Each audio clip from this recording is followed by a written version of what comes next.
علیه و علی اهل بیته الطیبین الطاهرین سیما بقیة الله فی الارضین واللعن الدائم علی اعدائهم اجمعین من الان الی لقاء یوم الدین. اللهم نور قلوبنا بالقرآن و وفقنا للعمل به. خب بحث و گفتگومون در یکی از علوم مقدماتی برای اجتهاد بود، علم شریف رجال. مباحث مربوط به علم رجال رو تقریبا ما بیان کردیم. گفتیم دو دیدگاه وجود داشت. یک دیدگاه حضرات اخباری ها بود که اونها فرمودن ما برای اجتهاد نیازی به علم رجال نداریم، اما در مقابل فقها و حضرات اصولیین معتقدند که ما نیاز به علم رجال داریم. ادله منکرین رو عرض کردیم و جوابشو دادیم. اما یه بحثی رو امروز میخوایم مطرح بکنیم، تاریخچه علم رجال است. بحث بسیار مهمیه که به نظر میرسه اگر ما این سیر تاریخی علم رجال رو بدونیم، خودش هم یک پاسخی است برای حضرات اخباری ها که چطور شما دارید انکار میکنید از علمی که از صدر اسلام وجود داشته است. پس موضوع بحث امروز ما تاریخچه علم رجال. به تعبیر دیگر علم رجال از چه زمانی تأسیس شده است؟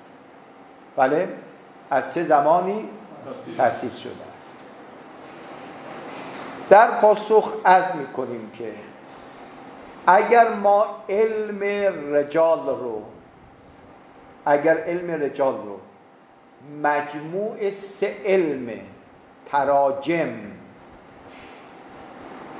رجال به معنای اصطلاحی و علم درایه بدانیم. یادتون هست یه وقتی یه جلسه بحث ما همین بود دیگه، گفتیم ما سه تا علم داریم در یک راستا هستن: علم تراجم شخصیت شناسی، علم رجال، علم درایه.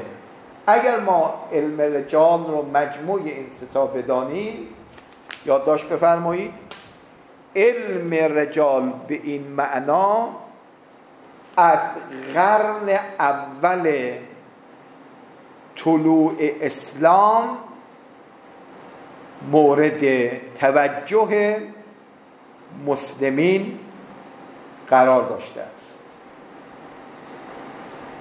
خب پس علم رجال از چه زمانی تشکیل شد؟ از صدر اسلام. توضیح مطلب: علم رجال به عنوان تراجم سابقه اش برمیگردد به نیمه اول قرن اسلام، در حدود سال 40 هجری. خیلی حرفه. بله، ما علمی داریم به نام علم رجال، به معنی الاعم شامل تراجم هم بشه. علم تراجم از کی شروع شده؟ 40 هجری، یعنی در نیمه اول قرن اول. توسطی کی؟ یادداشت بفرمایید. توسط عبیدالله ابن ابی رافع. عبیدالله ابن ابی رافع کاتب آقا امیرالمؤمنین. ایشون کتابی داره به نام تراجم. بله، به نام اسمش کتابی یادداشت بفرمایید. کتابی داره در تراجم به نام تسمیت من شهد مع امیر المؤمنین علیه السلام. تسمیت من شهد مع امیر المؤمنین علیه السلام الجمل و صفین و نهروان من الصحابه.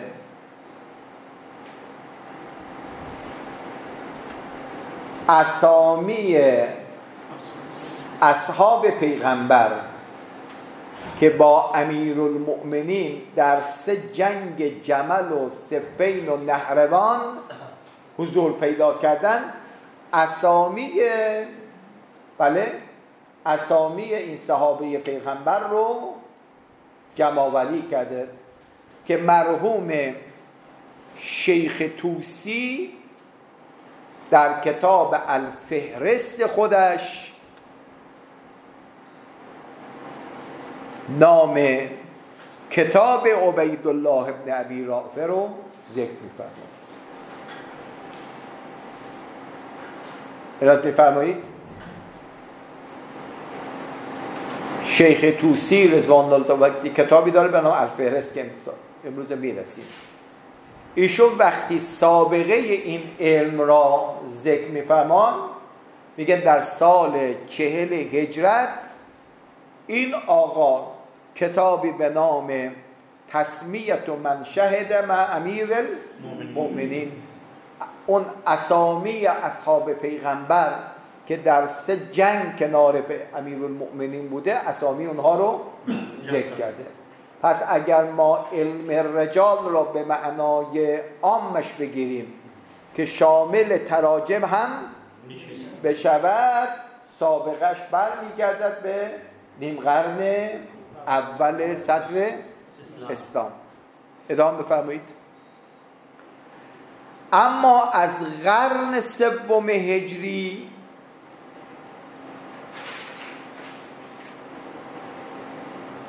کتب به نسبت زیاد و دقیقی در فن علم رجال تدوین شده است.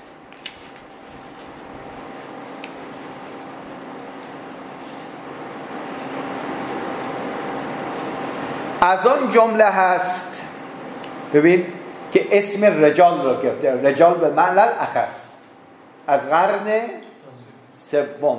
الان داریم تاریخچه علم رجال شیعه را عرض میکنیم، به برادران اهل سنت کاری نداریم.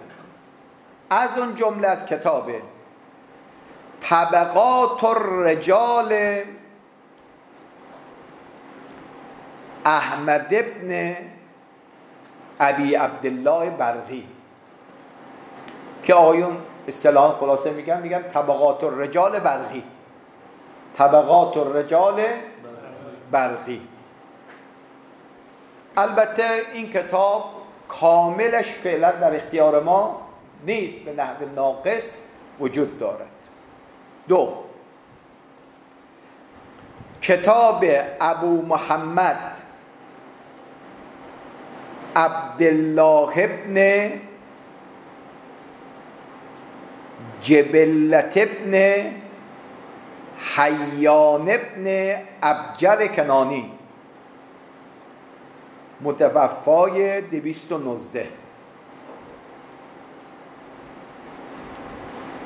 که شیخ طوسی ایشون رو از اصحاب امام کاظم سلام الله علیه میدوند. خب آیز ایشان نگاه کن، الان ما کتاب رجالی داریم که نویسندش زمان امام موسی بن جعفر بوده. پس علم رجال یه علم ریشه داره، ولی یه علم تازه تأسیس نیست. و مرحوم نجاشی هم کتاب متعددی را به این آقا نسبت میدهد.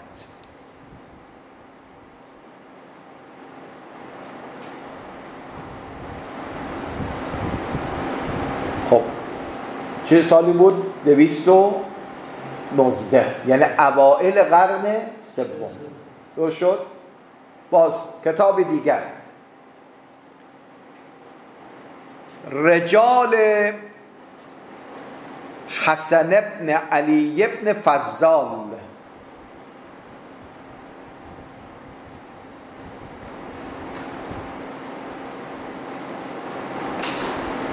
متوفای 224. درست شد؟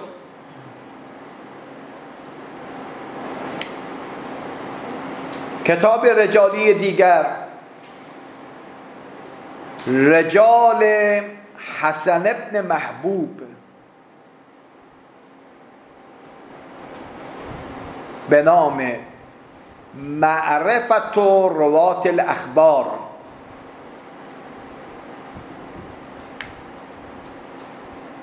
متوفای 224. کتاب دیگر، کتاب رجال ابراهیم ابن محمد ابن سعید ثقفی، 283، یعنی اواخر قرن سوم. کتاب رجال حافظ ابو محمد بغدادی،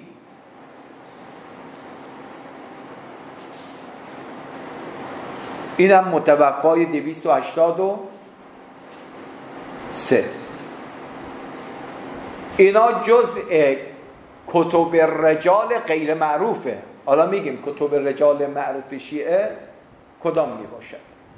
پس تا اینجا سیر بحث شده که اگر رجال رو به معنای اعم بگیریم از قرن اول، اگر به معنای خاصش رو بگیریم اوائل قرن سوم که اینها رو بیان کردیم. خب یه تذکر مهم یادداشت بفرمایید. با توجه به این معنا و مطالبی گفته شده، فرمایش جناب جلال الدین سیوطی در کتاب الاوائل خودش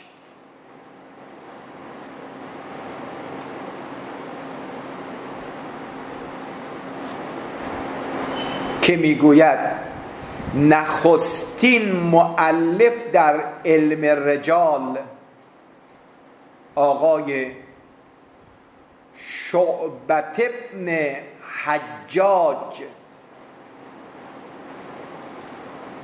از ائمه اهل سنت و متوفای سال 160 است،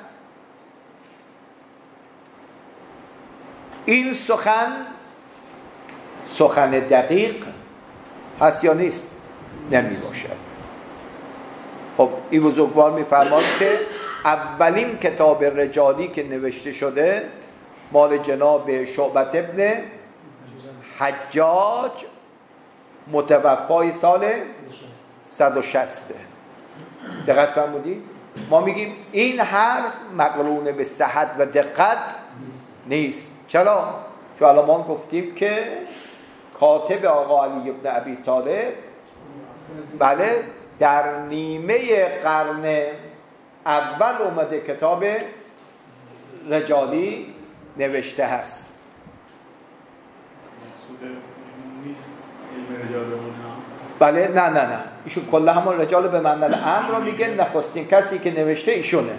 ما میخوام بگیم نه، قبل از ایشون دیگران هم بودن. خدمت شما عرض کنیم و همچنین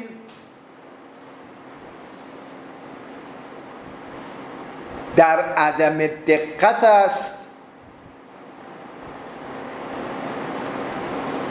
فرمایش نویسنده محترم معاصر مصری شیخ محمد ابو زهره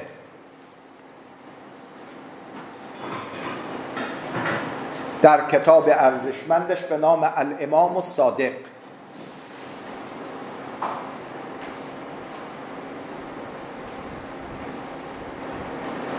ایشون حرف عجیبی زده.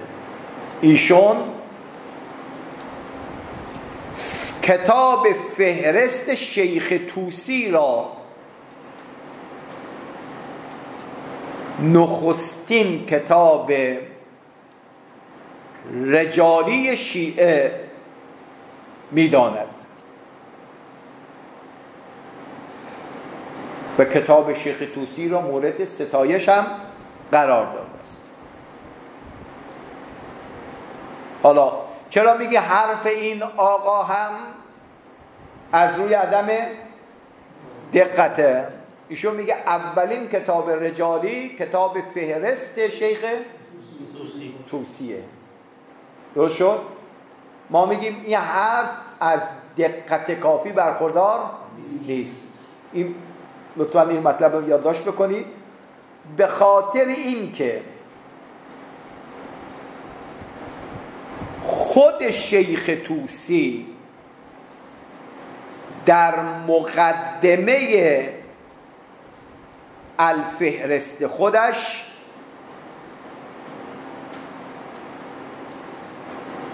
نام کتب دیگری که در علم رجال به وسیله علمای قبل از خود تألیف شده است اشاره می کند.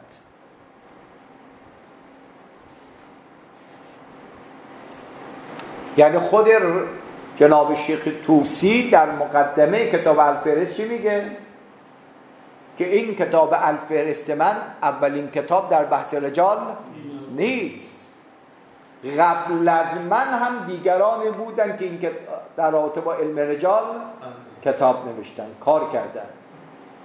چطور این بزرگوار میگه اولین کتاب رجالی در مذهب شیعه کتاب الفهرست شیخ طوسی می باشد؟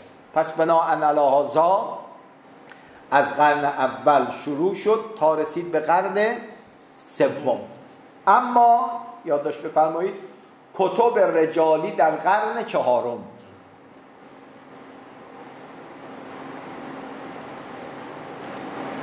کتب رجالی در قرن چهارم در موضوعات محدودتر و به صورت تخصصی تر رواج یافته است.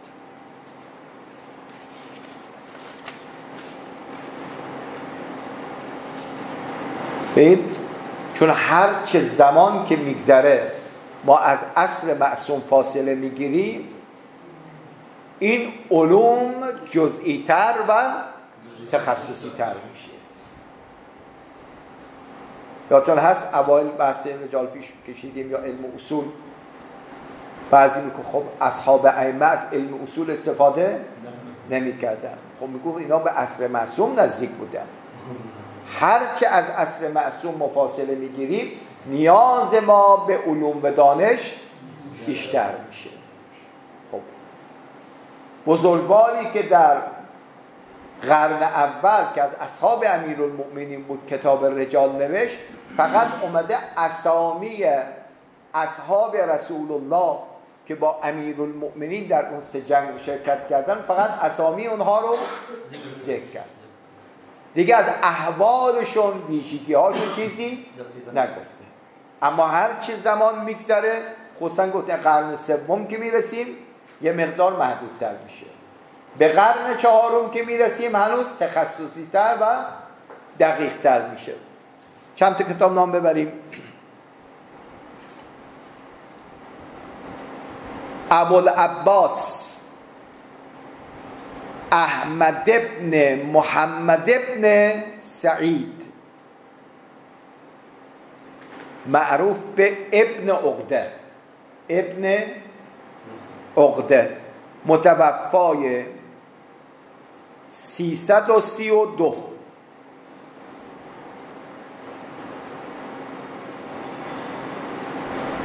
کتابی مشتمل بر رجال امام صادق فراهم آورده و در آن از 4000 نفر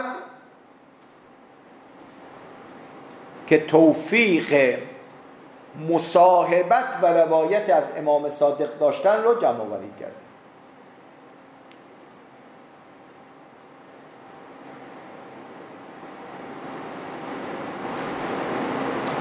دو، ابوالحسین احمد ابن حسین ابن غزائری، این هم خیلی معروفه، رجال ابن غزائری معروف. دو کتاب درباره مؤلفان شیعه به نام الفهرست نوشت. بله، جناب ابن غزائری دو کتاب داره، الفهرست، نام دانشمندان شیعه که صاحب کتاب بودن را آورده، و یک کتاب دیگری نوشت که در اون کتاب که به نام از ضعفاست، کتابی نوشت به نام از ضعفا، راویان ضعیف رو در این کتاب بیان کرده است. خب ببین الان داره یه مقدار بحث روشندر تخصصی تر میشه. خب امام صادق سلام الله علیه 4000 شاگرد داشت، خیلی ها از امام صادق روایت نقل کردن. آیا همه اینها موثق بودن؟ نه، این بزرگوار کتابی نوشته به نام از ضعفا، یعنی کسانی که از امام صادق نقل روایت کردن ولی مورد وثوق نبودن، آدمای ضعیفی بودن. نفر سوم قاضی ابوبکر محمد ابن عمر بغدادی،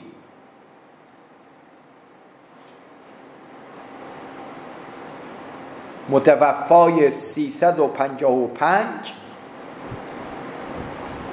کتابی داره به نام الشیعه من اصحاب الحدیث و طبقاتهم.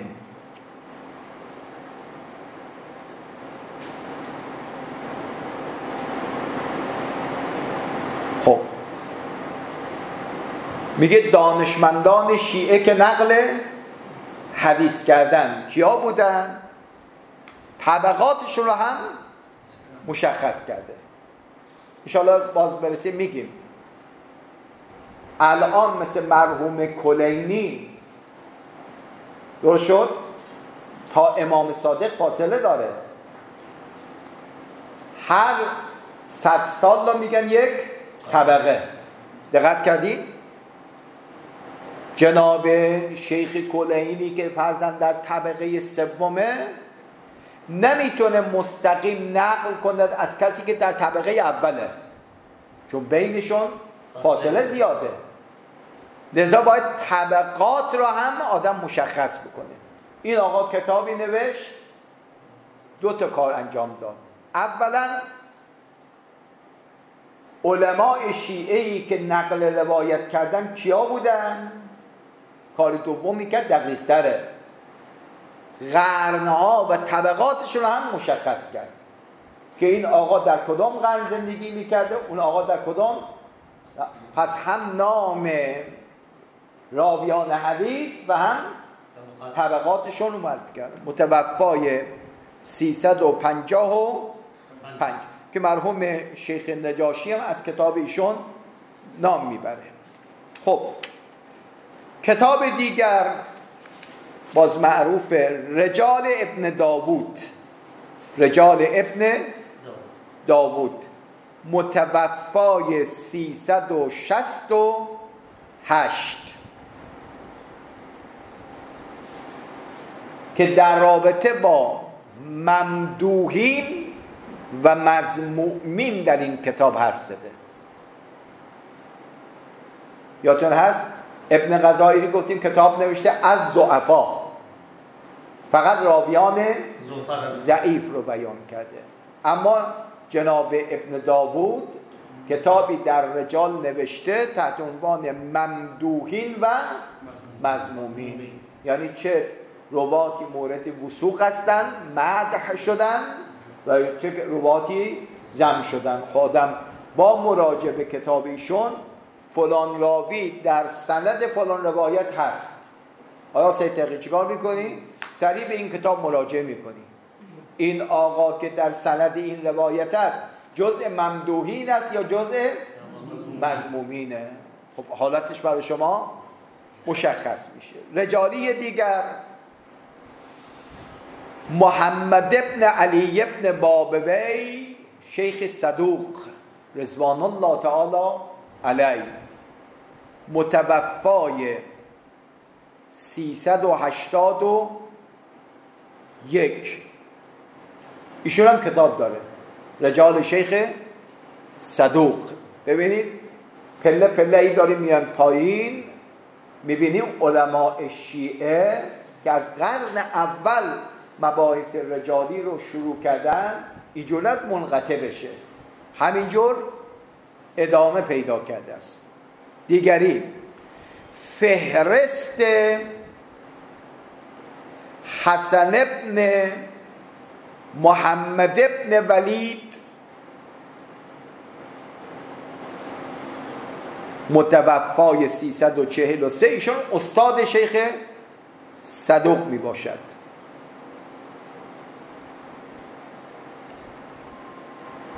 7 کتاب رجال کلینی متوفای 328.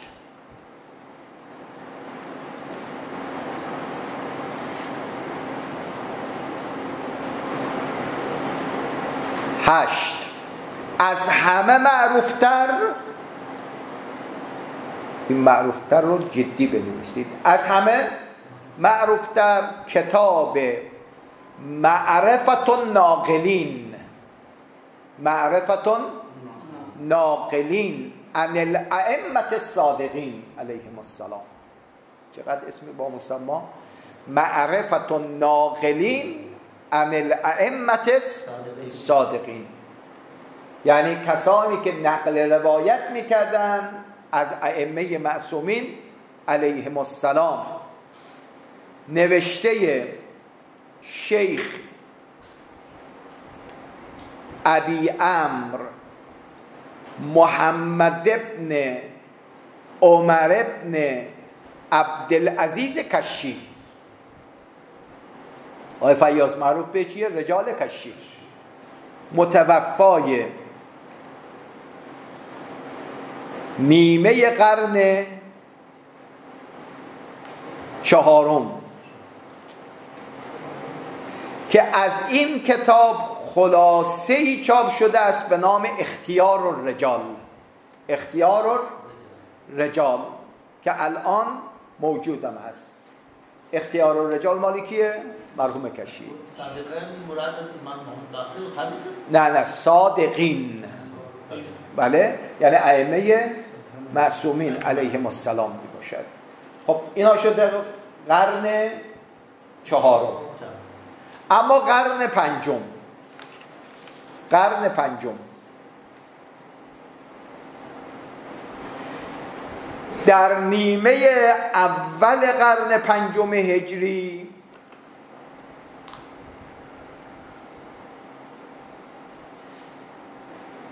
نخستین کتاب رجالی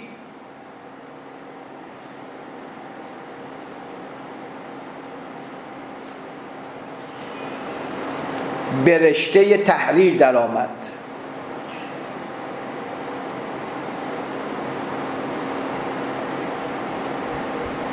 یک، اختیار الرجال. 2، الفهرست الرجال. 8، هر سه تألیف مرحوم شیخ طوسی رضوان الله تعالی علیه. شما گاهی اوقات میگی که شیخ طوسی در رابطه با فلان راوی چنین اظهار نظر کرد، سریع از شما میگه شیخ طوسی در کدام کتاب این مطلب رو فرمود. شما گاهی اوقات مراجعه میکنید به اختیار الرجال، گاهی اوقات الفهرست، گاهی اوقات به کتاب الرجال. پس سه کتاب از شیخ طوسی داریم، متوفای 460. درست شد؟ یعنی نیمه دوم قرن پنجم. کتاب دیگر فهرست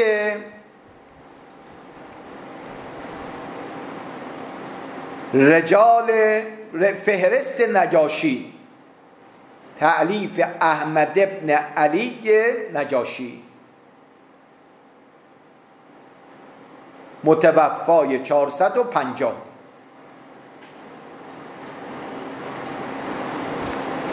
این 4 کتاب از کتب معتبره رجالی شیعه می باشد.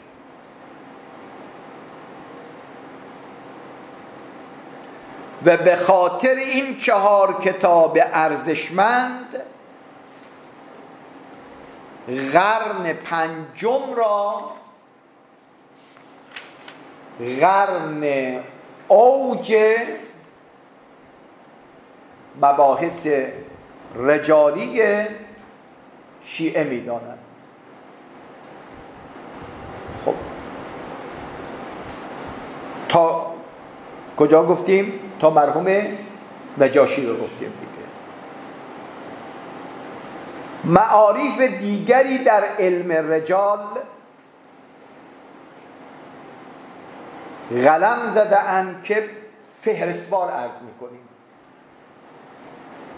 آیا صدقی بزرگان ما اینا رو که داره میگیم، شیعه باید به تاریخچه خودش افتخار بکنه. دقت کردیم؟ میگه آقا ما دانشمندانی داشتیم که عمرشون رو صرف این مسائل کردن. اگر روایات مهم نبود، اگر سنت مهم نبود، بزرگانی عمرشون رو صرف این مسائل نمی کردن. لذا الان تکلیف من و شماست، هر روایتی که در هر کتاب دیدیم این رو منبر نقل نکنیم. اول روایت بودنش برای ما باید مسلم بشه، محرز بشه، صدور روایت از معصوم، بعد بیا این روایت رو نقل میکنیم. بزرگانی مثل شیخ طوسی، مرحوم کشی، مرحوم نجاشی که هر کدوم بر خود علمی بودن برای اسلام، عمرشون رو صرف کردن در علم رجال. حالا ما حداقل برای این خاطری که مطمئن بشیم آیا این خبر صدر من المعصوم ام لا، خصوصا در جایی که شخص میخواد تو عالم فقاهت قدم برداره و حکم شرعی رو استنباط بکنه، حتما باید به علم رجال تسلط داشته باشد. خب فهرستوار عرض میکنم. ابن شهرآشوب مازندرانی، ایشون هم یک کتاب رجال داره، متوفای 588. خب الان وارد چه قرن شدیم؟ قرن ششم. ببین از قرن اول شروع کردیم، همینجا داره میاد. دیگری شیخ منتجب الدین رازی، متوفای 585. بعدی حسن ابن داوود هلی، متوفای 707.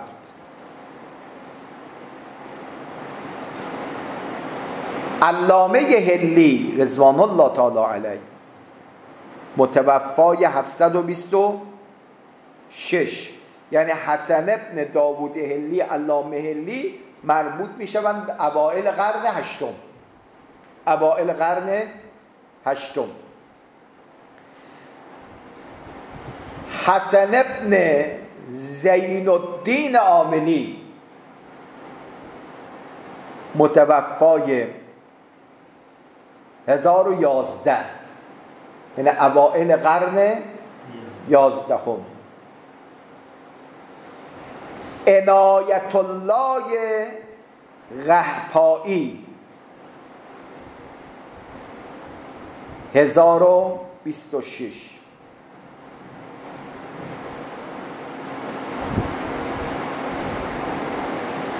همینجور این کتب رجالی ما ادامه داشت که من الان صرف نظر میکنیم و در قرن اخیر یعنی قرن 14 مرحوم سید ابوالقاسم خویی رضوان الله تعالی علیه متوفای 1371.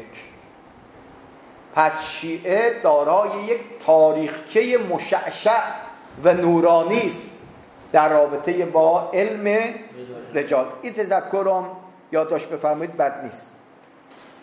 طبق یک پژوهش تعداد کتب رجالی شیعه از قرن سوم تا قرن 15 قمری خیلی قشنگه، آمار 688 اثره از قرن ششم تا قرن 15. 688. اما اینا همه موجودن؟ نه. بله، منتها اسامی افرادی که کتاب رجال نوشتن و اسم کتابشون آماده شده، اما دستخوش یه سری حوادث شده. این کتاب الان دست ما وجود نداره. آخرین نکته من عرض بکنم، تذکر دوم. سلام علیکم استاد، خسته نباشید. بفرمایید. استاد، یک اشکال کلی بر علم رجال به این صورته که اول شما فرمودید که با توجه به گذشته زمان یک سری شواهد و قرائن مثلا حذف شده یا اضافه شده. پس از این معلوم میشه که یک علم ثابت من نیست. از یک طرف مثلا در علم رجال یعنی دچار تناقضاتی هست. مثلا یک رجال میاد مثلا میگه فلان راوی موثقه، یک میگه نه. پس از این در این صورت مثلا ما نمیتونیم علم قطعی و اطمینانی حاصل بکنیم.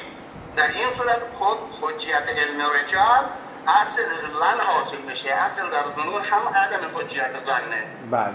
چطور میتونیم این اشکال مثلا عرض میشود یه اشکال کلی بر شما. هر علمی با گذشت زمان بفرمایید قوی تر میشود، ضابط من تر میشود. دقت کردید؟ اگه این حرف شما رو بپذیریم پس نسبت به هیچ دانشی ما نمیتوانیم اعتنا بکنیم. عنایت فرمودید؟ ما فعلا گفتیم تاریخچه علم رجال، تاریخچه علم رجال که ما میخوام بگیم این علم دارای ریشه هست از قرن نخست تا الان. اما به این صورت استاد مثلا علم رجال قبلی یک سری شرایط رو داشتن که مثلا بعدی قبول ندارن. مثلا به این صورت قبول با رب یعنی کجا شما میفرمایید؟ بفرمایید کدام رجالی آمده گفته که فلان مطلبی که فلانی فرموده درست نیست؟ مثلا استاد در علم رجال بعضی مثلا اصلا زراره هم اشکال میکنن، در حالی که زراره یک مثلا راوی مثلا معتبره. مثلا شما از کجا میگی معتبره؟ از کجا میگی زراره معتبره؟ و بعضی روایت هست در مورد زراره که زراره اون را همه اول روایت بودنش از کجا ثابت میکنید که تو اون روایت میگه زراره معتبر هست یا نیست؟ چون که از یک راوی دیگه گفتن که مثلا جواب منو روشن بده. شما میگی فلان روایت این حرف زد، اول روایت بودنش رو ثابت بکن، بعد بگو فلان آقا موثق هست یا نیست. بله. خب این از کجا به دست بیاری شما؟ یک راوی معتبر گفتن و در رجال معتبر بوده طبق یک مثلا بارک الله. خدا میگه یک کتاب رجالی. الان که ما داریم اسامی اینا رو میبریم، ما که نگفتیم همه اینها که در رجال نوشته اینا خدمت شما عرض کنم که یکسان هستند.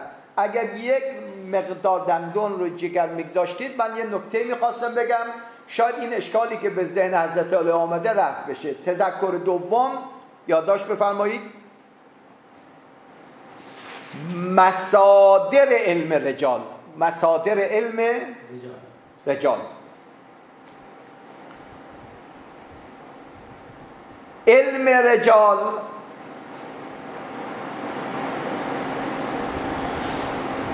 بر اساس قدمت و سبک نگارش به طور کلی به دو دسته تقسیم می شود. خب عنایت بفرمایید.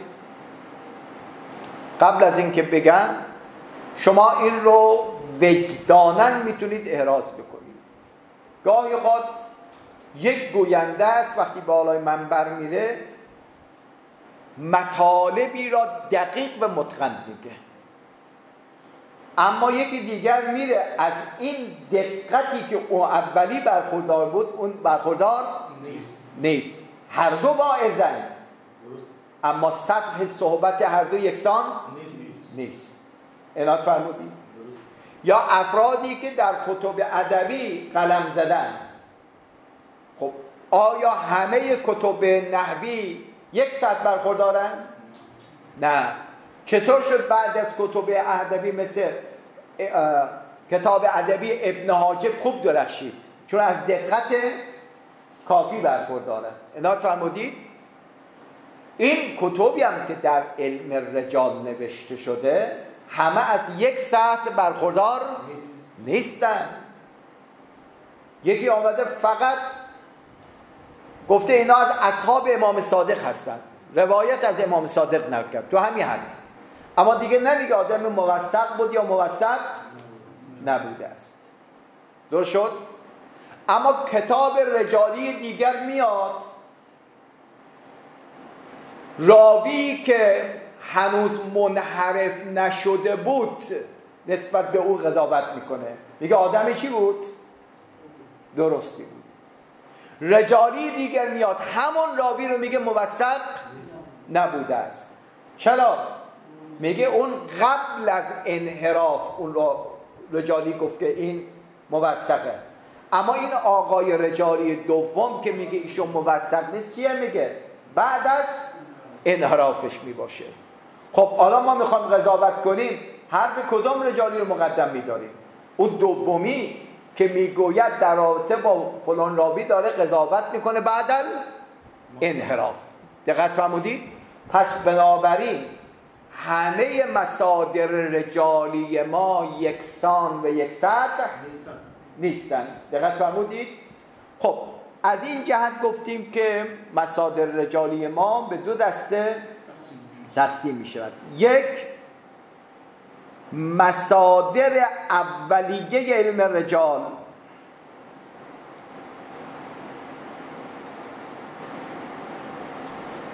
مانند رجال برقی،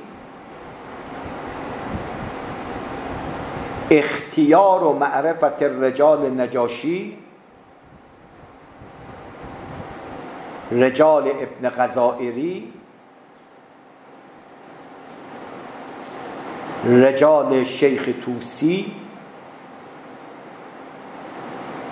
فهرست نجاشی، مشیخه صدوق و مشیخه شیخ توسی. دو، مصادر ثانویه علم رجال، مصادر ثانویه علم رجال مثل فهرست شیخ منتجب الدین و رجال ابن داوود. خب اینا مصادر میشه و کسانی که بعد از اینا آمدن نوشتن، اینا میشه مصادر سانف. حالا ما میخوام بگیم این یادداشت بفرمایید، هر کتاب رجالی که مؤلفش علاوه بر وثوق به عدالت او دارای دقت نظر در رابطه با روات حدیث بوده‌اند، قول او مقدم می شود از اون کتب رجالی که از این دقت برخوردار نباشه. اینا فرمودید؟ شما الان نگاه بکنید کتاب معجم الرجال الاحادیث مرحوم خویی، سالیان سال صرف کرده در بحث رجال. دقت فرمودید؟ دقت ها کرده که دیگران این دقت رو نداشتن. خب ما در رابطه با علم رجال باید به کدوم؟ اون کتابی که از اتقان بیشتری برخورداره تو مباحث رجالی ما به این کتب مراجعه میکنیم. خلاصه سخن بنا به مطالب پیش گفته، یعنی از روز اول تا الان، علم رجال که شاخه از علوم حدیث است که به بررسی احوال و اوصاف راویان حدیث بحث می کند، که در نتیجه مهمه اعتبار یا عدم اعتبار صدور حدیث از معصوم را احراز می کند، از جمله دانش‌های مقدماتی اجتهاد می باشد.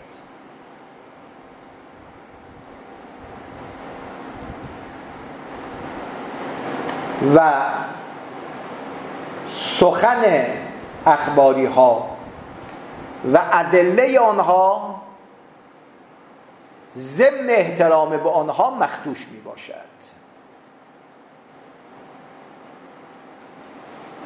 خب تم الکلام در این که علم رجال یکی از علوم معده برای بفرمایید اجتهاد می باشد، ان شاء الله به شرط حیات و سلامت و توفیق. جلسه آینده یک خلاصه از علم رجال رو براتون میخوام بگیم، یک خلاصه از علم رجال.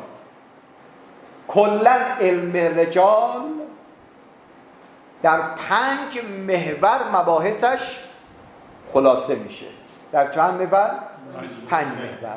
این 5 محور رو اگر خدا عمر بده در جلسه آینده مطرح میکنیم که اطلاعات نسبت به مسئله علم رجال از آن که هسته انشاءالله بیشتر و تکمیلتر بشه.